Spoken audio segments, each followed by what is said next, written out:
thank you very much. It's an honor to have President Zelensky of Ukraine, and we've been working very hard, very close. So we've actually known each other for a long time. We've been dealing with each other for a long time, and very well. We had a little negotiation spat, but that worked out great. I think for both countries, I think for the world, actually, beyond both countries. And we have something that is a very fair deal. And we look forward to getting in and digging and working and getting some of the rare earth. But it means we're going to be inside, and it's a big commitment from the United States, and we appreciate working with you very much. And we will continue to do that. We have had some very good discussions with Russia. I spoke with President Putin, and we're going to try and bring this to a close. It's something that you want and that he wants. We have to negotiate a deal. But we've started the confines of a deal, and I think something can happen. The big thing is the number of soldiers, mostly at this point, but soldiers being killed. You're losing thousands of soldiers. So on both sides, we're losing a lot of soldiers, and we want to see it stop. And we want to see the money get put to different kinds of use, like rebuilding. And we're going to be working very hard. But we've had a lot of very good conversations. I will say until we came along, the Biden administration didn't speak to Russia whatsoever. They didn't speak to anybody. They just allowed this to continue. And I will say that, I'll say in front of you, you've heard me say it 1,000 times, if I were president, this war would have never happened. We would have had a deal negotiated for you without having to go through what you've gone through. But your soldiers have been unbelievably brave. We've given them great equipment, but somebody has to use the equipment. They've been unbelievably brave, and we give them great credit. This was supposed to be over very quickly, and here we are 3 years later. So I give tremendous credit to your generals and your soldiers and yourself in the sense that it's been very hard fighting, very tough fighting. They're great fighters. And you have to be very proud of them from that standpoint. But now we want to get it over with. It's enough, right? We want to get it over with. So it's an honor to have you here. Thank you very much for coming. We're going to sign the agreement at the conference in the East Room in a little while, right after lunch. And we'll be having lunch together. We're also discussing some other things. And we appreciate everybody being here. It's somewhat of an exciting moment, but the really exciting moment is when they stop the shooting and we end up with a deal. And I think we're fairly close to getting that, and an honor to have you. And please, I'd like to say something. No, thank you so much, Mr. President. Thank you for the invitation. And really, I hope that this first document, will be first step to real security guarantees for Ukraine, our people, our children. I really count on it. And of course, we count that America will not stop support. Really, for us, it's very important to support and to continue it. I want to discuss it with details further during our conversation, and of course, the infrastructure or security guarantees. Because for today, I understand what Europe is ready to do. And of course, I want to discuss with you what the United States will be ready to do. And I really count on your strong position to stop Putin. And you said that enough with the war. I think that is very important then to say these words to Putin at the very beginning of war, because he is a killer and terrorist. But I hope that together we can stop him. But for us, it's very important to, to save our country, our values, our freedom and democracy, and of course, no compromises with the killer about our territories. But it will be later. And of course, what I wanted, we spoke about it by phone with you about the drones production. We have very good drones production. I think the best one in the world for today because of the war. Yes, and of course, we need very much the air defense. You have the best air defense in the world, and really you helped us under attacks of Russians. And I want to speak how we can exchange the licenses. We're open to share the licenses of all our drones with you, of course, with the United States. And we need licenses for quick production of air defense. Even after the war, we need our nation to be calm, that we are secure. So that's why we need this air shield. And of course, about this I want to speak about the contingents. I think that France and UK already spoke to you, and we know that Europe is ready, but without the United States, they will not be ready to be as strong as we need. And the last point, last not least, about exchange, about our people and children. And you know that these crazy Russians, that they stolen 20,000 of children, Ukrainian children. They changed their names, they changed their families, relatives, and now they're in Russia. We want to bring them back, and really, it's a big dream, task, and goal for me, and our warriors. By the way, Mr. President, we released more than 4,000 warriors from Russian prison, but there are thousands more in the prison. I wanted to share with you some images. How it's. Just can I now? Yeah, please. One minute. Just you to understand in what circumstances, in what situation they are, and what the attitude of Russia to our prisoners. That guys, just you before and after. And you see before and after, just you to understand. Now thousands of such guys, ladies and men, there. And that, so they don't eat, they beat them, and they, do a lot of, bad things.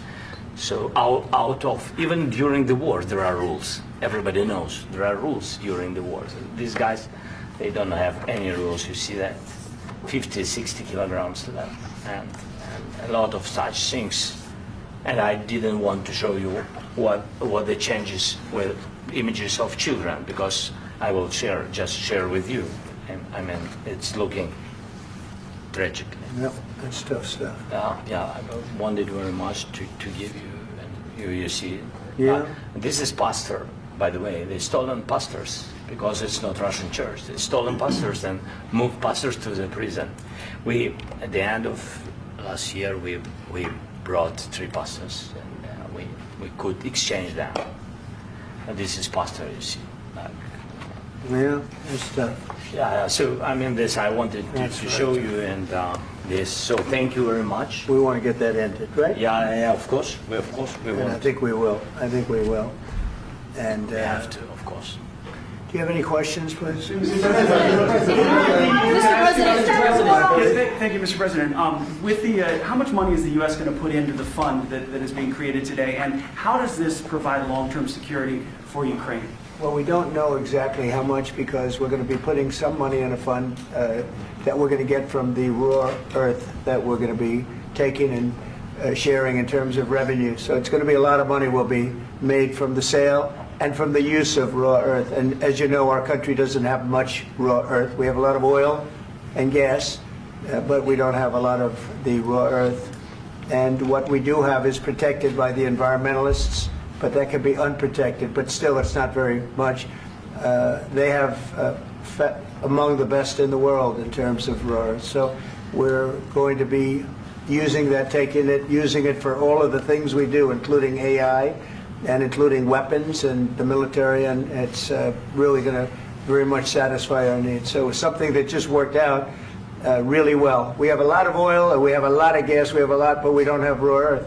So this has just about every component of the raw earth that we need for computers, for all of the things we do. This puts us in great shape. And on long-term security for Ukraine, how does this provide? I think they're going to have great luck. I think once we make the agreement, that's going to be 95% of it.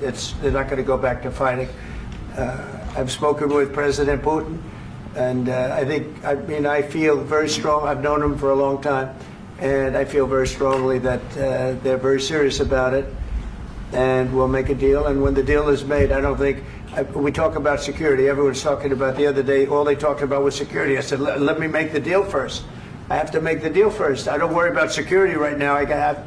We have to have a deal, because right now, last week, 2,000 soldiers died on both sides. 2,000, and they're losing 1,000, 2,000, 3,000 a week. So as we sit here and we talk, people are getting shot and dying on the battlefield. And, they're not American soldiers, but they're Russian soldiers and they're Ukrainian soldiers, and we want to be able to stop it. And we want to be able also to spend money on other things. We don't want to, this is a tremendous amount of money. And what the Biden administration did was terrible. They were giving money, but he had no security on the money. Europe, as you know, gave much less money, but they had security. It was in the form of a loan. They get their money back, and we didn't. And now, at least we're protected because the American taxpayer has to be protected too. But this is an incredible agreement for Ukraine because we have a big investment in their country now, and what they have, very few people have. And we're able to really go forward with very, very high-tech things and many other things, including weaponry that we're going to use in many locations, but that we need for our country. Mr. President, This allows us to do that. will you continue I'm sorry. sending military aid? Yes, go ahead, please. If I can just, yes. In the document, there is one of the very important points. If we speak about business and investment, we never had LNG terminals in Ukraine. This document will open. I mean, the next document, but anyway, here we see in the framework, we see really goodwill for this. LNG terminals for us is very important, and I think for security of European continent. We have the biggest storage, gas storage. We have the biggest in Europe. Yes, yes, and we can use it. Use it for LNG. Use it for LNG, and we will do it. And really, we can help Europe because Europe really helped. President Trump said that they made less support, but they are our friends and they are our very supportive partners. They really gave a lot, Mr. President. They did. They gave a lot, but they gave much less. No. Much less. No. No. No, not you. No. Okay. Okay.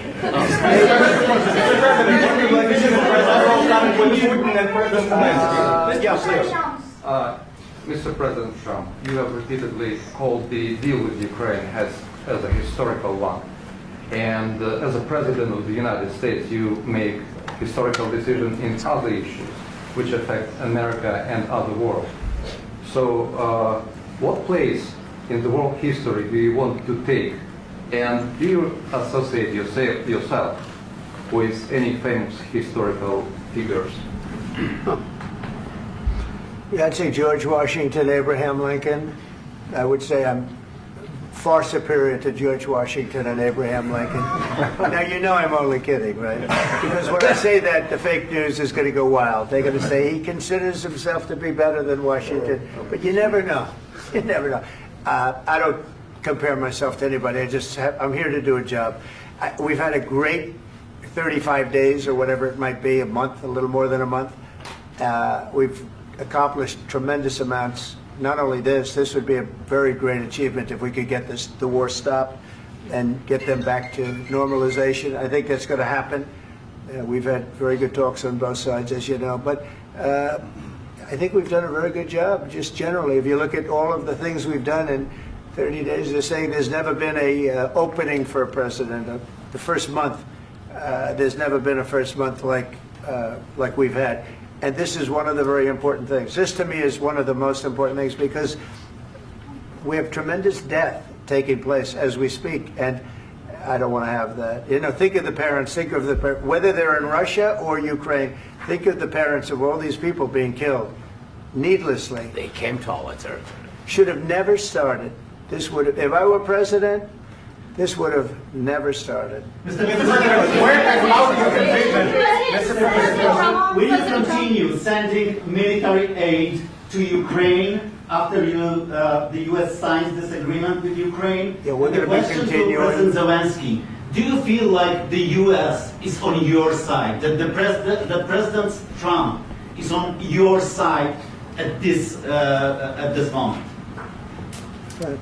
What do you think? He wants to know, do you think that, sort of a stupid question. I guess we wouldn't be here if I wasn't. I think that the United States on our side from the very beginning of occupation, and I think that President Trump on our side, and of course, I'm sure that the United States President will not stop support. This is crucial for us. It's important for us. Yes. And Putin, the president speaks about the people and the soldiers which are dying, but they came to our territory, they came to our land. They began this war, and they have to stop.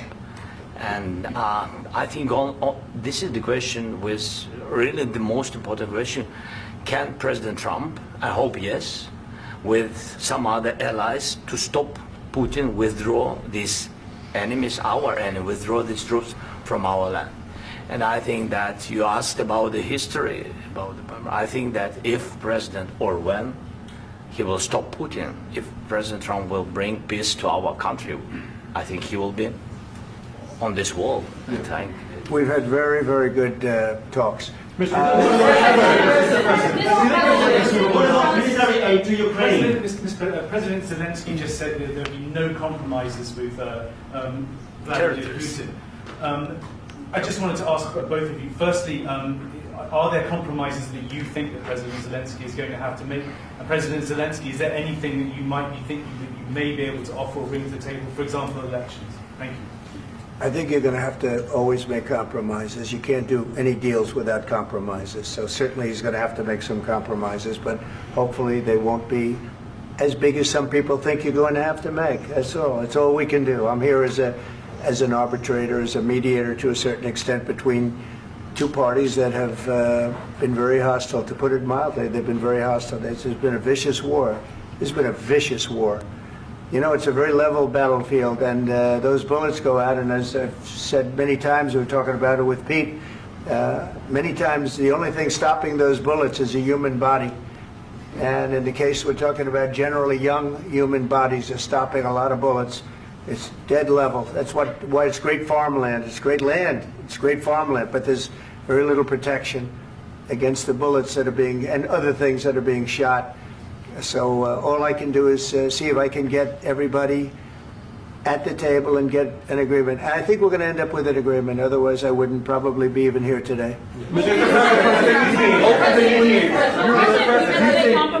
Mr. President, I've got two questions for you. You think ultimately your legacy will be the peacemaker and not the president that led this country into another war and ended foreign wars? And I've got a question. I hope it will. I mean, I hope I'm going to be remembered as a peacemaker. This would be a great thing if we could do this. I'm doing this to save lives more than anything else. Second is to save a lot of money, but I consider that to be far less important. So I hope I'm going to, thank you, Brian, for that question. It was a nice question. I hope I'll be known and recognized as a peacemaker. This would be a great thing to solve. This is a very dangerous situation. You know, this could lead to a third world war. This was headed in the wrong direction. If this election were lost, if we didn't win this election, and by the way, we won it by a lot. That was a mandate. We won every swing state. We won the popular vote by millions and millions of votes. We won everything. The districts, you look at the areas of red, take a look at a map. This was a big mandate, and this was one of the things. I said, we're going to get this thing settled.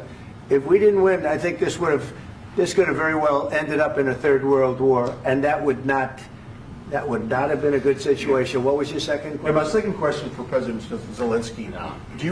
Why don't you wear a suit? You're at the highest, why don't you wear a suit? You're at the highest level in this country's office, and you refuse to wear a suit. Just want to see if do you own a suit? Yeah, problems. A lot of Americans have problems with you not respecting the dignity of this office. I will wear a costume after this war will finish. Okay. Yes, maybe one. Maybe something like this. Something like yours. Sir. Yes. That'd be great. Maybe something better. I don't know. We will see. Maybe something cheaper than. Yeah. Thank you. Thank you. Thank you, President Trump. You said yesterday that you have. Are you going to send more arms to Ukraine in case there's no peace? Yeah, we're going to have arms to Ukraine, yeah, sure. Hopefully I won't have to send very much, because hopefully we're going to have it finished. We're looking forward to finishing this quickly. We're not looking forward to sending a lot of arms. We're looking forward to getting the war finished so we can do other things. But we very much appreciate the agreement, because we needed what they had, and we're treating, you know, our country is now treated fairly. Biden didn't do that. He didn't know what the hell he was doing. This should have never happened. This should have never started. But you know, sure, the answer is yes, but hopefully we won't have to send much, because I'm looking forward to getting it done quickly, very quickly. Does that mean you'll provide security guarantees, Mr. President? I don't want to talk about security yet, because I want to get the deal done. You know, you fall into the same trap like everybody else. A million times you say it over and over. I want to get the deal done. Security is so easy. That's about 2% of the problem. I'm not worried about security. I'm worried about getting the deal done. The security is the easy part. Security is very nice. Everybody stopped shooting. And now will Europe put people there? I know France is going to. I know the UK is going to. I know other countries are going to, and they happen to be right next door. We haven't committed, but we could conceivably. You know, we have security in a different form. We'll have workers there digging, taking the raw earth so that we can create a lot of great product in this country. So in that sense, you have something, but we haven't determined that yet. I will say, in speaking to France and in speaking to, and they were here, as you know, last week and just the other day, they have committed to a lot of security. I don't think you're going to need much security. I think once this deal gets done, it's over. Russia's not going to want to go back, and nobody's going to want to go back. When this deal ends, I really believe this deal is going to be over.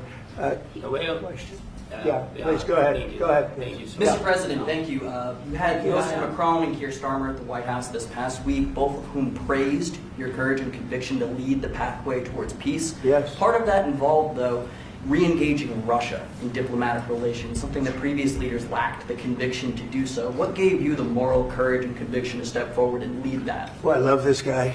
Who are you with? One American News, sir. Well, that's why I like him. One American News does a great job. I like the question.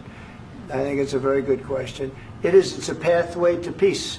It's a pathway to getting something solved. And I feel that as the head of this country, I have an obligation to do that. Plus, you know, we're very much involved. We got involved. It's too bad we got involved, because there should have been no involvement, because there should have been no war. And there shouldn't have been October 7th. That would have never happened. As you know, Iran was broke. They had no money to give to Hezbollah. They had no money to give to Hamas.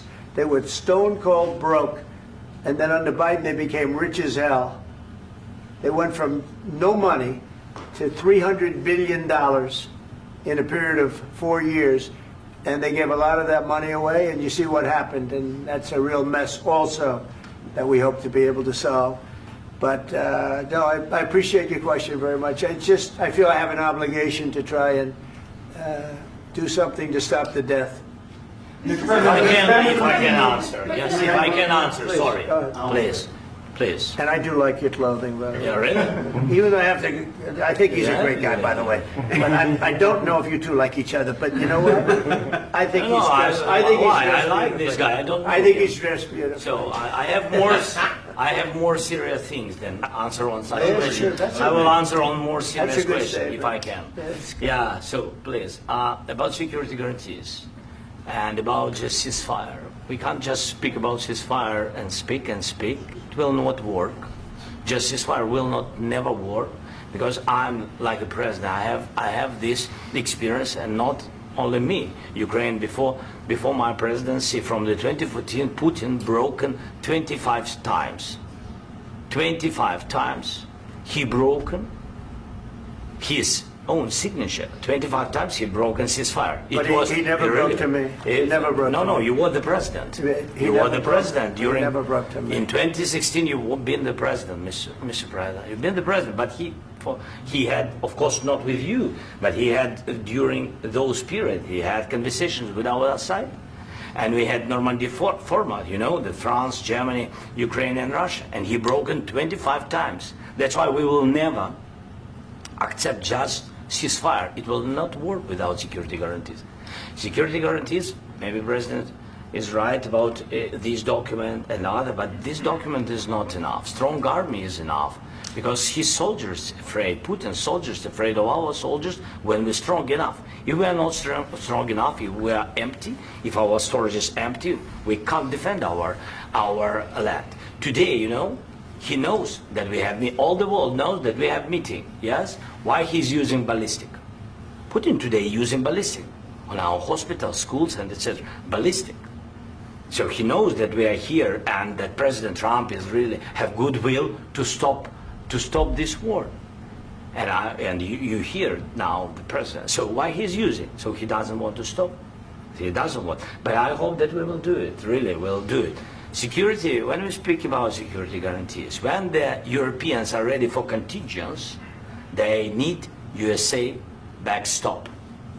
If there will not be United States, we will not never have any contingents, strong contingents from the Europeans, because they don't want to divide alliance connection between the United States and the main and strongest ally and Europeans. And this is crucial, this is important. That's what we want to speak about very much.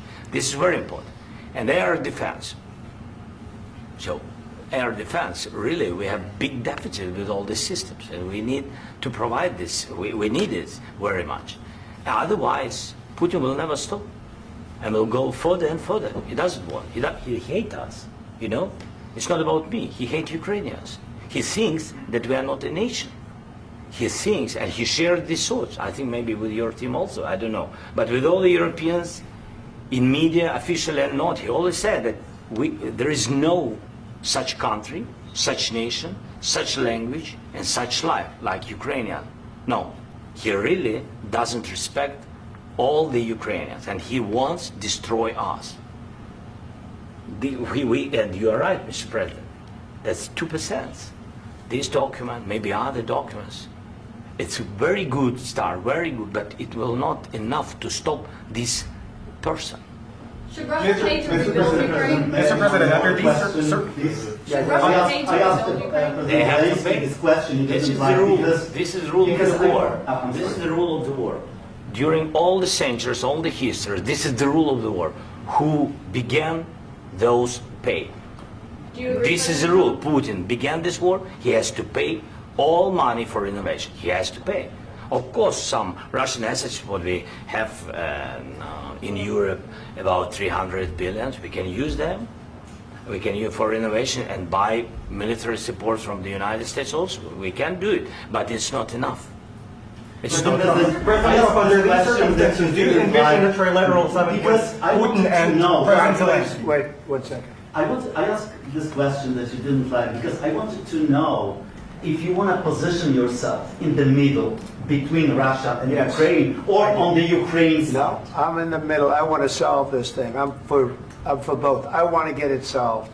And it's wonderful to speak badly about somebody else, but I want to get it solved. If we can solve it, great. If we can't solve it, they're going to have to fight it out, and who knows what's going to happen. But I want to see it get solved. May I follow up? One more question about U.S. troops in Europe. After Russian invasion of Ukraine, your predecessor sent additional troops to Eastern Europe, including Poland, my country. Yeah. Are you committed to keeping these troops on the eastern flank of NATO in the future? I'm very committed to Poland. I think Poland has really stepped up and done a great job for NATO. They, as you know, they paid more than they had to. They are one of the finest groups of people I've ever known. I'm very committed to Poland. What about Baltics? Poland's in a tough neighborhood, you know. What about the Baltics? The Baltics, they got a lot of, it's a tough neighborhood too. But we're committed. We're going to be very committed, and we're committed to NATO. But NATO has to step up, and the Europeans have to step up more than they have. And I want to see them equalize, because they are in for far less than we're in. And they should be at least equal. You understand that? Why is the United States, we have an ocean in between. Why is the United States in for so much more money and other things as Europe? With that being said, and as you said, they've also been obviously very helpful. But we have put in far more than they have. And I think they should equalize. Mr. President, Please, go ahead. About the agreement again today, what changed between the first time that Secretary Vance gave President Zelensky the agreement and today for the signing? We made a deal. So What was the I'm just, deciding factor? I'm a business person. We made a deal. That's what changed. Along with our general- I didn't think we were going to make a deal. And We ended up making the deal, so that changed. Mr. President, what and how do you envision a trilateral summit with President Zelensky and Putin? I don't know, under but these well, they circumstances? don't like each other. I can tell you that. Okay? They do not like each other. This is not a love match, and it's unfortunate. That's why you're in this situation. The United States should not have allowed this to happen. Okay? The United States, run by a man that didn't know much. I'm going to be very nice. Run by an incompetent person, very incompetent person, should never have allowed this to happen. I've stopped wars. I've stopped many wars. My people will tell you, I stopped wars that nobody ever heard about. I stopped wars before they ever started. You can look at some of, I could give you a lot of nations that would tell you right now they were probably going to war. I could tell you right now there's a nation thinking about going to war on something that nobody in this room has ever even heard about. Two smaller nations, but big, still big. And I think I've stopped it. But this should have never happened. Mr. President, About sorry, just a second. About any negotiations. First of all, I want really to tell you, and I think that everybody understands that Ukraine, more than Ukrainians, nobody wants to stop this war. But at the future, any negotiations, it's understandable that two sides of the war, not Russia and the United States, because this is not the war between Russia and the United States. This is war of Russia against Ukraine and Ukrainian people. So these two sides will be at the anyway will be at the negotiation table. Then of course United States, like the strongest partner of the Ukraine, and of course Europe. I think Europe is very important. I want to speak about it with the President. Yes, Europe is very important for us because we really defend Europe for today. All Europeans really recognize that we are defending the line and they have real life and our people are dying. That's why they helped us. And also it's about the NATO. Yes, between, like the President said, you have big, nice ocean. Yes, between us. But if we will not stay, Russia will go further to Baltics and to Poland, by the way. But first to the Baltics. It's understandable for them because they've been in the USSR. You know, they've been one of the republics of the USSR, and Putin wants to bring them back to his empire. It's a fact. And when he will go there, if we will not stay, you will fight. Your American soldiers, it doesn't matter, do you have ocean or not, your soldiers will fight. Mr. President, would you be willing to visit Ukraine, maybe Kyiv or Odessa, which is going to be at the Riviera or Black Sea? It was my question. I'm sorry. I don't want to talk about Odessa now. Let's not talk about Odessa. I want to talk about making a deal, getting peace. We don't have to talk about Odessa, but a lot of cities have been destroyed. A lot of cities that are not recognizable. There's not a building standing. No. And a lot of things have Mr. happened. President, you have to come and to look. No. We have very good cities. Yes, a lot of things have been destroyed, but mostly cities alive and people work and children go to school. Sometimes it's very difficult. Sometimes closer to front line, children have to go to underground schools or online, but we live. Ukraine is fighting and Ukraine lives. This is very important. And maybe it's Putin is sharing this information that he destroyed us. No, he lost 700,000 people, 700,000 soldiers. He lost everything. Yes. So, Mr. President, one more. I mentioned Poland. Please, go ahead. When did you last speak with President Putin, and what did he say that? A couple of days ago. And what did he tell you that gave you the assurance that he wanted peace? Well, that's what I do. My whole life is deals. I know pretty good.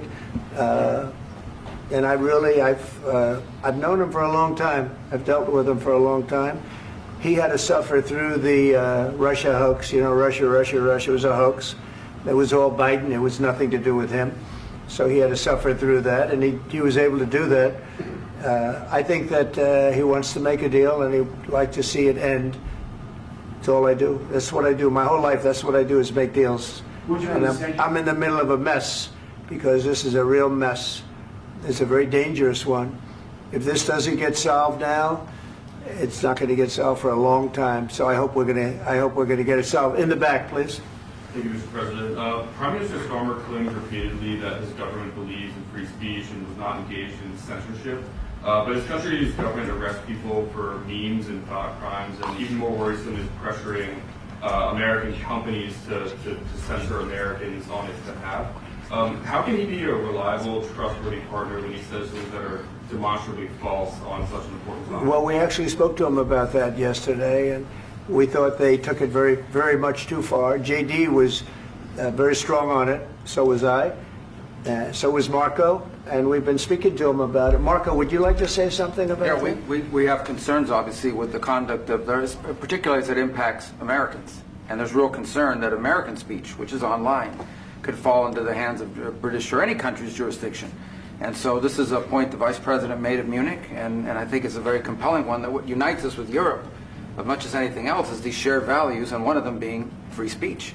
And so if Americans are threatened by it, we're going to need to take action in that regard. Mr. President. It's actually a very important question. We spoke about this in detail with the Prime Minister, the Foreign Secretary, and others at lunch yesterday, and I know that Secretary of Commerce Lutnick followed up in private meetings last night. This is really important. We believe Americans have the right to speak their mind, even if we in this room disagree with them. They have the right to speak their mind in the public square, which is often online these days. And we're going to defend that right as it pertains to American companies and American citizens vigorously if we have to. I do think that under the President's leadership, we're going to find common ground with our friends in the UK on this question, but it remains to be seen. The principle that will guide us is we believe in free speech in this country, and we'll fight for it for American citizens. Mr. President, on the deal, is there any other oil and gas component to the deal? Is it all critical? A little bit. We'll see. On LNG? But we're not really looking for that so much. We got a lot. We have more than anybody in the world, by far. So no, we're not talking about it too much, but a little bit. I think it affects also, but for the most part, no. And sir, is there any agreement from Ukraine to purchase U.S. LNG as part of the deal, or is that on the table at all? No, we don't need that. Mr. President, I just wanted to ask you about, you just mentioned that you'd spoken to Vladimir Putin a couple of days ago. Just to be clear, that's a new call, not the one that you... I've spoken to him on numerous occasions. Okay, and how was the latest call? What did you discuss? How did it go? Are you serious with that question? I am. I'd love to know. It went well. I think we're going to have a deal. On the minerals deal, Mr. President, some of those minerals are in the east of Ukraine, not far from the front lines and in areas that Russia has occupied. Will you direct President Putin to withdraw his forces from those areas if there's U.S. interest? Well, we'll take a look at the time. We have a lot of area. It's a very big area we're talking about, so we'll take a look. I'll study that and I'll see. And who would protect those minerals if they are U.S. interests? Would that be Ukrainian forces? They'll be protected. The agreement will protect them. U.S. The agreement, yeah, we're signing an agreement. Right, but what if Russia tries to invade or there's Russian aggression in those spots? I just told you I don't think that's going to happen. And if that were going to happen, I wouldn't make a deal. If I thought that was going to happen, I wouldn't make a deal. Some people may wonder why. You know, they ought to focus on CNN on survival, not asking me these ridiculous questions. Focus on surviving, because CNN's got such low ratings. I don't think they're going to survive. Let's go. Please, go ahead. I already mentioned Poland. Poland was under Russian control for decades after the Second World War. When I was a kid, I looked at the United States not only as a most powerful country, richest country in the world, the country that has great music, great movies, great muscle cars, but also as a force for good. And now I'm talking with my friends in Poland, and they are worried that you align yourself too much with Putin. What's your message for them? Well, if I didn't align myself with both of them, you'd never have a deal. You want me to say really terrible things about Putin and then say, "Hi, Vladimir, how are we doing on the deal?" That doesn't work that way. I'm not aligned with Putin. I'm not aligned with anybody. I'm aligned with the United States of America. And for the good of the world, I'm aligned with the world. And I want to get this thing over with. You see the hatred he's got for Putin. It's very tough for me to make a deal with that kind of hate. He's got tremendous hatred. And I understand that, but I can tell you the other side isn't exactly in love with, him either. So it's not a question of alignment. I'm aligned with the world. I want to get the thing set. I'm aligned with Europe. I want to see if we can get this thing done. You want me to be tough? I could be tougher than any human being you've ever seen. I'd be so tough. But you're never going to get a deal that way, so that's the way it goes. All right, one more question. Hey, I want to respond to this. So look, for 4 years in the United States of America, we had a president who stood up at press conferences and talked tough about Vladimir Putin, and then Putin invaded Ukraine and destroyed a significant chunk of the country. The path to peace and the path to prosperity is maybe engaging in diplomacy. We tried the pathway of Joe Biden of thumping our chest and pretending that the President of the United States' words mattered more than the President of the United States' actions. What makes America a good country is America engaging in diplomacy. That's what President Trump is doing. Can I ask you? Sure. Yeah? Yeah. Okay. So he occupied our parts, big parts of Ukraine, part of East and Crimea. So he occupied it on 2014. So during a lot of years, I'm not speaking about just Biden, but those time was Obama, then President Obama, then President Trump, then President Biden, now President Trump, and God bless, now President Trump will stop him. But during 2014, nobody stopped him. He just occupied and took. He killed people. You know what the contact line? 2015. 2014. 2014 and 2015. 2014. Yeah. So I was not here. Yeah, but that's exactly right. Yes, but during 2014 till 2022, yeah, the situation the same. The people have been dying on the contact line. Nobody stopped him. You know that we had conversations with him, a lot of conversations, my bilateral conversation, and we signed with him, me, like a new president. In 2019, I signed with him the deal. I signed with him, Macron and Merkel, we signed ceasefire. Ceasefire. All of them told me that he will never go. We signed with him with gas contract. Gas contract. Yes, but after that, he broken this ceasefire. He killed our people and he didn't exchange prisoners. We signed the exchange of prisoners, but he didn't do it. What kind of diplomacy, JD, you are speaking about? What do you mean? I'm talking about the kind of diplomacy that's going to end the destruction of your country. Yes, but if you Mr. President, with respect, I think it's disrespectful for you to come into the Oval Office and try to litigate this in front of the American media. Right now, you guys are going around and forcing conscripts to the front lines because you have manpower problems. You should be thanking the President for trying to bring an end to this conflict. Have you ever been to Ukraine that you say what problems we have? I have been to. Come once. I've actually watched and seen the stories, and I know what happens is you bring people, you bring them on a propaganda tour, Mr. President.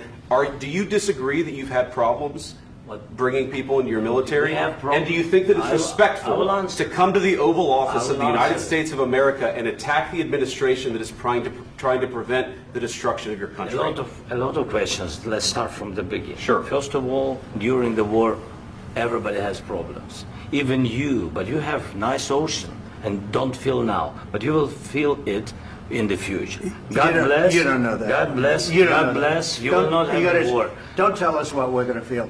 We're trying to solve a problem. Don't tell us what we're going to feel. I'm not telling you. Because you're in no position to dictate that. That's exactly what you're doing. You're in no position to dictate what we're going to feel. We're going to feel very good. You will feel influenced. We're going to feel very good and very strong. You will feel influenced. You're right now not in a very good position. You've allowed yourself to be in a very bad position, and he happens to be right about it. From the very beginning of the war. You're not in a good position. You don't have the cards right now. With us, you start having cards. Right now, you don't. You're playing cards.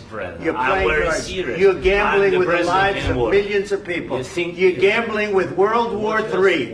You're gambling with World War III. And what you're doing is very disrespectful to the country, this country, that's backed you far more than a lot of people said they should have. Have you said thank you once? This a lot entire of meeting? times. No, in this Even entire today. meeting, have you said thank Even you? today. You went to Pennsylvania and campaigned for the opposition in October. Offer some words of appreciation for the United States of America and the president who's trying to save your country. Please, you think that if you will speak very loudly about the war, you can... He's not speaking loudly. He's not speaking loudly. Your country's in big trouble. Can I Wait a answer? minute. No, Can you've I done a lot answer? of talking. Your country is in big trouble. I know. You're not I winning. know. You're not winning this. You have a damn good chance of coming out okay because of us. Mr. President, we are staying in our country, staying strong from the very beginning of the war. We've been alone, and we are thankful. I said thanks You haven't in been this alone. cabinet, You and haven't not been only alone. in this cabinet. We gave you, through I this said stupid thank you. president, $350 billion. You voted we gave for you your military president. equipment, You and you voted men for are your brave, president. but they had to use our military. What about West? If you didn't have You our invited military me- equipment, You invited if me you to didn't speak. have our military equipment, this war would have been over in 2 weeks. In 3 okay? days, I heard it from Putin. In 3 days, this is something Maybe new. less. In 2 weeks, of course, yes. It's going to be a very hard thing to do business like this. I Again, tell you. just say thank you. I said a lot of times that there, thank you accept to that- American people. accept that there are disagreements, and let's go litigate those disagreements rather than trying to fight it out in the American media when you're wrong. We know that you're wrong. But you see, I think it's good for the American people to see what's going on. I understand, sir. I think it's I very understand. important. That's why I kept this going so long. You have to be thankful. You don't have the I'm cards. thankful. You're buried there. Your people are dying. tell you You're again, running I low know. on soldiers. Don't- Listen, don't please, you're running Mr. low on President. soldiers. It would be a damn good thing. Mr. And then President. then you tell us, I don't want a ceasefire. I don't want a ceasefire. I want to go and I want this. Look, if you could get a ceasefire right now, I tell you, you take it so the bullets stop flying and your men stop getting killed. Of course, we want to stop the war. But you're I saying said- you don't want a ceasefire. But I said to you, I want a ceasefire. with guarantees. Because you'll get a ceasefire faster than an agreement. Ask our people about ceasefire, what they think. That wasn't it doesn't with matter me. for you what That what wasn't this with me. means. It That was wasn't with you. a guy named Biden, who was not a smart person. This That is was your- with, this that was is with your Obama. president. It was your president. Excuse me. That was with Obama, who gave you sheets, and I gave you javelins. Yes. I gave you the javelins to take out all those tanks. Obama gave you sheets. In fact, the statement is Obama gave sheets and Trump gave javelins. You got to be more thankful, because let me tell you, you don't have the cards. With us, you have the cards. But without us, you don't have any cards. One more question to Mr. Vice President. I'm sorry. It's going to be a tough deal to make, because the attitudes have to change. What if Russia breaks ceasefire? What if Russia breaks peace talks? What do you do then? I understand that it's a heated conversation right now. What are you but saying? what She's if asking, Russia- what if if Russia Putin breaks the ceasefire? What if anything? What if a bomb drops on your head right now? But they have Okay? broken ceasefire What if they broke it? many I don't know. They broke it with Biden because Biden, they didn't respect him. They didn't respect Obama. They respect me. Let me tell you, Putin went through a hell of a lot with me. He went through a phony witch hunt where they used him and Russia. Russia. You ever hear of that deal? That was a phony Hunter Biden, Joe Biden scam. Hillary Clinton, Shifty Adam Schiff. It was a Democrat scam. And he had to go through that. And he did go through it. We didn't end up in a war. And he went through it. He was accused of all that stuff. He had nothing to do with it. It came out of Hunter Biden's bathroom. It came out of Hunter Biden's bedroom. It was disgusting. And then they said, oh, the laptop from hell was made by Russia. The 51 agents. The whole thing was a scam. And he had to put up with that. He was being accused of all that stuff. All I can say is this. He might have broken deals with Obama and Bush, and he might have broken them with Biden. He did, maybe. Maybe he didn't. I don't know what happened. But he didn't break them with me. He wants to make a deal. I don't know if you can make a deal. The problem is, I've empowered you to be a tough guy. And I don't think you'd be a tough guy without the United States. And your people are very brave. But you're either going to make a deal or we're out. And if we're out, you'll fight it out. I don't think it's going to be pretty, but you'll fight it out. But you don't have the cards. But once we sign that deal, you're in a much better position. But you're not acting at all thankful. And that's not a nice thing. I'll be honest, that's not a nice thing. All right, I think we've seen enough. What do you think? Huh? This is going to be great television, I will say that. All right. We'll see what we can do about putting it together. Thanks. I need the back of this. We'll see. I don't know. All right, guys, come on. Wait, hey, guys, come on, let's move.